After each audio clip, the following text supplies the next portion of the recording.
Most challenging and fruitful case in your journey doctor Praveen Kumar గారు? నేను post graduation చేసినప్పుడు approximately 16 years back we had a young around 21-year-old male from a farming family.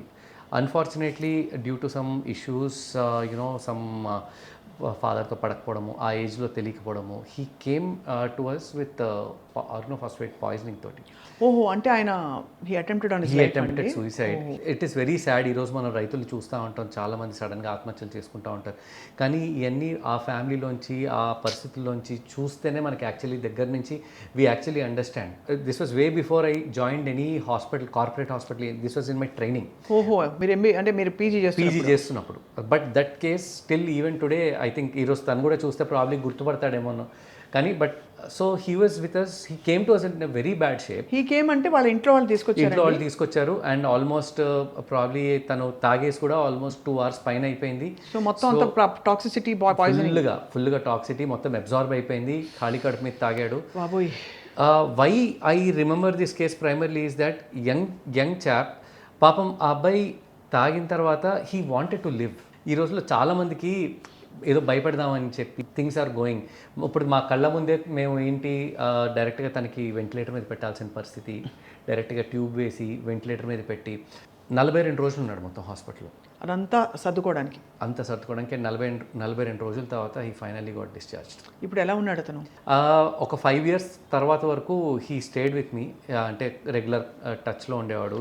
చాలా gratitude ఉంటుంది కదా doctor Praveen గారు. Obviously this is one case which I will always remember. Of course కోవిడ్లో ఎన్నో మర్చిపోలేని వీటిని మేము చూసాం, కానీ 2 years అంటే నిద్రలేని రాత్రులు ఇట్లాంటివన్నీ చూసాం. కానీ but this boy was the first critical most case whom we ఎంతోమంది చాలామంది చూస్తూ ఉంటారు similar cases. But again 42 days young అబ్బాయి, చిన్న పిల్లోడు బయటికి రావడం, 25 రోజులు వెంటిలేటర్ మీద ఉండి, ఆ తర్వాత ట్రేకియోస్టమీ ట్యూబ్ పెట్టుకొని దాని నుంచి బయటకు వచ్చి తర్వాత నడవడానికి కష్టపడి మెల్లిగా I saw his journey over a period of next 4 to 5 years. And typically అంటే ఇలాంటి ఒక ఘోరమైన సంఘటన జరిగినప్పుడు ఆ టాక్సిసిటీ వల్ల ఆర్గన్స్ అన్ని ఫెయిల్ అవుతాయి డాక్టర్ గారు. ఏం జరిగింది యాక్చువల్లీ అతనికి? పర్టికులర్గా ఆర్గనోఫాస్ఫేట్ పాయిజనింగ్లో ఎర్లీగా ఫస్ట్ 1 to 2 hours వస్తే మనం బతికించగలుగుతాం. కానీ ఇప్పుడు మనం ప్రైమరీగా చూస్తే ఎండోసల్ఫాన్ అని ఒకటి, ఇట్లాంటివి కొన్ని పాయిజనింగ్స్ ఉంటాయన్నమాట అండి. వాళ్ళలో కొంచెం 15-20 ml తాగొచ్చినా సరే వాళ్ళని బతికి బయటపడేయడం అనేది చాలా కష్టం అనమాట.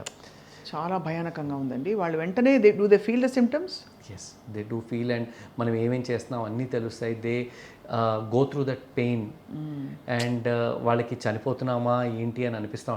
ఇప్పుడు ఒక క్రిటికల్ ఇల్నెస్లోంచి వెళ్తున్న వాళ్ళకి దే నో, అరే ఇలా జరిగింది, ఇన్ని రోజుల నుంచి డయాబెటీస్ ఉంది, హార్ట్ అయింది, ఇలా అయింది. ఒక ఏజ్ వచ్చిన తర్వాత you have that maturity. But 20-year-old with so many dreams, బతకాలని ఎన్ని ఆశలతో ఉంటారు వాళ్ళు, ఏదో ఒక చిన్న విషయం వల్ల ఇలాంటి పనులు జరిగినప్పుడు వాళ్ళు ఇలాంటి వాటిలోంచి ఎందుకు చేశాము, so many things going through their mind. లైవ్గా చూస్తూ ఉంటారు, మేము ఇది చేస్తూ ఉంటాం, అది చేస్తూ ఉంటాం. వాళ్ళకి రకరకాలుగా బ్లడ్ టెస్టులు చేస్తూ ఉంటాం, డయాలసిస్ చేయాల్సిన పరిస్థితి. మాట కూడా ఉండదండి అప్పుడు? మాట ఉండదు, వెంటిలేటర్ మీద ఉంటారు, అప్పుడప్పుడు కాన్షియస్ ఉంటారు, లేకపోతే ఇక్కడ ట్రెకాస్టమీ ట్యూబ్ చేసి పెడతారు. ట్రెకాస్టమీ ట్యూబ్ అయితే చాలా భయానకంగా ఉంటుంది, నరకానికి మారుపేరులాగా ఉంటుందన్నమాట. సో అందుకోసం ఇలాంటి వాళ్ళు మీరు ఇన్ని రోజులు చూసినప్పుడు, అది కూడా 30 రోజులు 40 రోజులు చూస్తున్నప్పుడు obviously you form an attachment with the patient, you have an attachment with the family. ఇప్పుడు 3-4 days ఒక ఫీవర్కి వచ్చి వెళ్ళారు, చూసాం, బాగున్నారు, అందరూ వెళ్ళిపోయారు. బట్ ఒక క్రిటికల్ ఇల్నెస్లోంచి వెళ్ళేవాళ్ళు.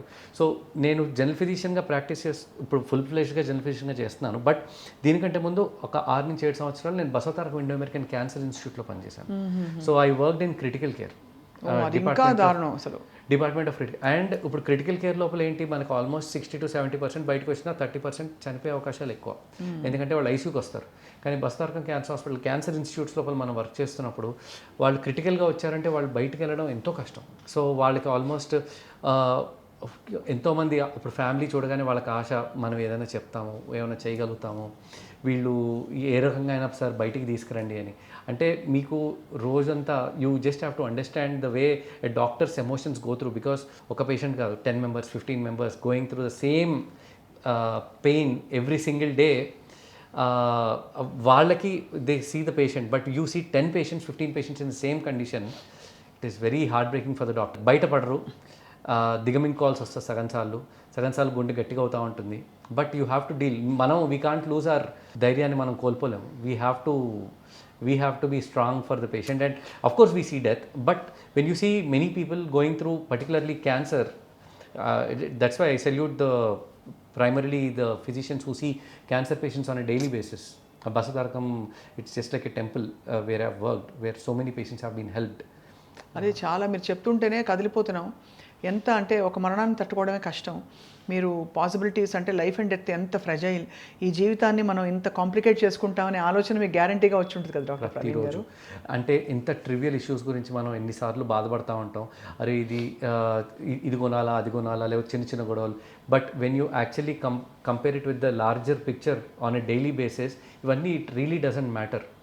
అది మనం ఏం బట్టలు వేసుకుంటున్నాం, ఏం పని చేస్తున్నాం, ఎలా ఏంటి. Of course money is important for everyone, but when we are working for something, that purpose is way higher than any of these things, trivial things particularly.